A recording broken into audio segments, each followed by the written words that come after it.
Hey guys, this is Chris with Rekkid Talk. We're going to do 5 records. We're going to do 5 minutes. Theme this time is Lost Gems, Lost Classics from the 1990s. So this has been a thread that JC at Flipside has started. He's gone through several of his choices. Other people have jumped upon this with some of their choices. I was kind of plugging some of my videos from back in 2021, and I am going to revisit a couple of those bands. One of the bands that I had done a previous video on before, Mary's Danish, Circa, from 1991. This came out on Morgan Creek Records. Pox on Morgan Creek Records for doing a terrible job with this band. So they were kind of a sort of a funk rock alternative group. Double female lead singers, Julie Ritter and Gretchen Seeger. They should have been stars. They were not stars. Cover of Jimi Hendrix's Foxy Lady, Yellow Creep Around. Good stuff. I have a video about it. Another one that I made a video about. This was one of my very first videos ever. Lauren Hoffman, Megiddo. So I have the 20th anniversary vinyl reissue. I think it was only out on CD originally. This came out originally back in 1997. Rockstar would have been the most notable song, although this was a little bit late in the game for your 90s angsty female rockin' singer-songwriter types, but Rockstar is a great song. Persephone, the Cannibal Ed for Mystery Ed. I made a video about this one as well. Some other groups, I think I've never made full videos about these. Some of these I've mentioned, some of these I may not have mentioned. So we're going to go to Denver. So kind of Denver's contribution to sort of the grunge sound was this band called The Fluid with their one and only major label album called Purplemetalflakemusic.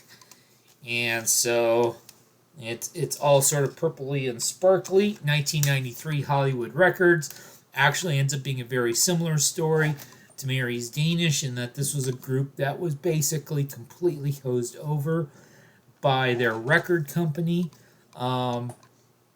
This group had come from a couple of earlier punk bands in Denver in the early to mid 80s. One of them, called Frantics, has a reissue on Alternative Tentacles. So late 80s, I think they were the first non-Pacific Northwest band to ever put out stuff on Sub Pop. And of course, during the sort of the feeding frenzy, they made this major label album, basically got ignored, and the group basically fell apart. Rick Kulwicki, one of the leaders of this group in Frantics, did pass away about 10 years ago. My Kind, She Don't Understand. If you like the heavier side of 90s alternative, you'd like The Fluid. What else do we got to talk about here? We've got a couple more we're going to get into. We're going to get into Velo-Deluxe. So this is the only album led by John Strom. John Strom would be most noted for being one of the members of the Blake Babies. He had then gone on to Antenna, made a couple of solo records after this before becoming sort of a music industry lawyer. But this was the one and only album by this band, Velo-Deluxe. I honestly think this is better than the stuff he did in Antenna with Free to Love and Jake Smith.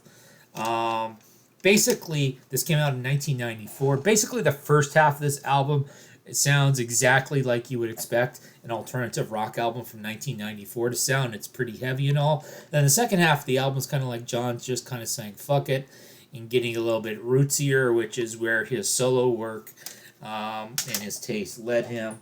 And I'm down to like about 40 seconds left. We're going to talk about Go Sailor on Slumberland Records. Twee band from the Bay Area basically put out a handful of 7 inches, I think 3 different 7 inches, 1994 and 1995.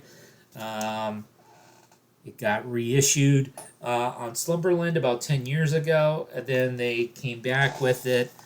They put it on cool blue vinyl. One of the best bands of that particular style of music.